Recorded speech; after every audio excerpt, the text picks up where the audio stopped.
Hey beauties, today I'm taking it back to the Y2K era with this look.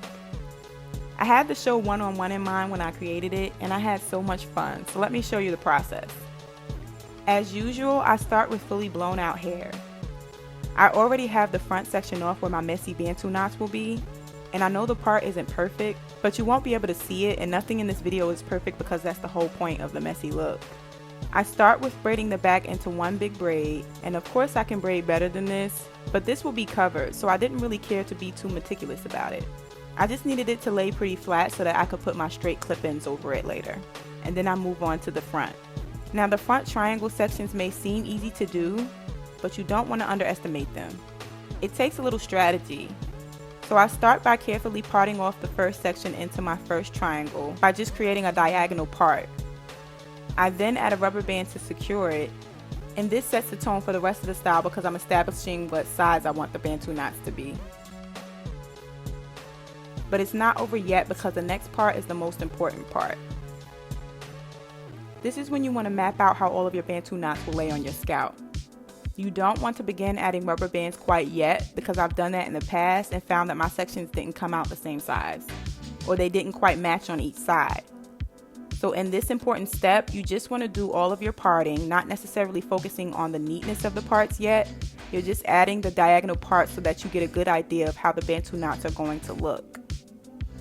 This may seem like a simple style, and it can be, but so many people get it wrong and get frustrated because they don't know how to plan it out. So you can see me just adding the parts, and then I straightened them out and made them neater off camera when I was satisfied with how they looked. So when I'm satisfied with how everything is looking, that is when I start adding the rubber bands to each section. I did some of these off camera as well, and here I'm just showing you how I make each section look neat by adding a little bit of edge control to the base,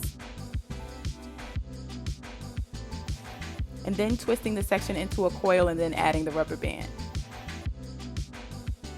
You kind of want to make sure your rubber band is in the middle of the section so that they all come out looking pretty uniform and not jumbled all around your head. Although that can be a look if that's what you're going for. So when I have all my rubber bands in, I just examine them one final time to make sure I like how they look, and then it's time to add hair. I'm taking this Yaki straight track that I used in one of my latest shorts videos, and I do an eyeball measurement of about 3 inches of the track before cutting it upwards. You want to cut upwards to make sure you don't cut the hair on the track. And then comes a kind of fun but tricky part that I made up myself, I think. You just want to fold that 3-inch track 2 times until it's about 1 inch wide. And then you want to add a rubber band towards the top of it where the weft is. This is going to be your anchor onto your natural hair. I twist the rubber band around it a couple times, and then I leave a bit of the rubber band free because that little part will be going around my triangle section. So I take that bit of rubber band that's left and I twist it around my natural hair just a few times. You don't want this to be too tight because it will hurt your head. You just want to make sure it's secured just enough because the bantu knot will further secure it.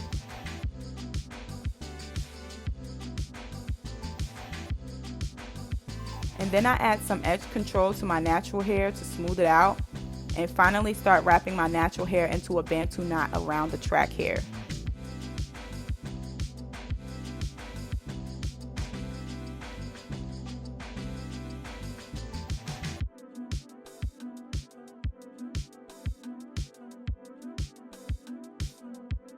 I do my natural hair first so that the track can later cover it.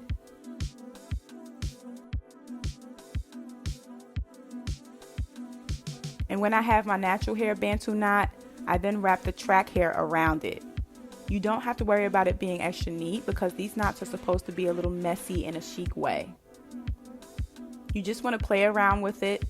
I add some rubber bands along the way to make sure the track hair doesn't unravel because it's really soft and straight. And then when I have the length to my liking, I just secure it one final time loosely with another rubber band. I don't use pins for this look because I don't want them to show. And that's why you want to be loose with the rubber bands because you'll be adding a total of 3 to 4 rubber bands for the full look. And you don't want them pulling or being too tight. And that's how I achieved the look in the front.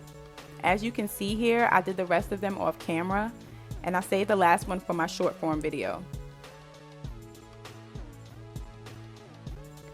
Once I have them all done in the front, I move on to the easiest part, which is laying my straight clip-ins down in the back. I have multiple videos on my channel showing how I do this, but it's very simple. These tracks are only $20 and I will link them down below.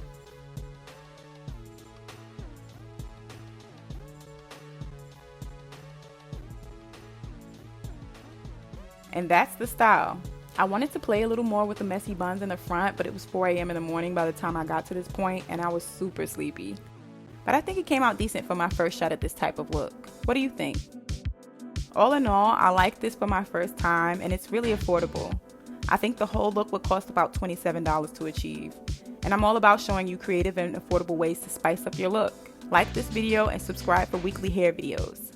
Later, babes.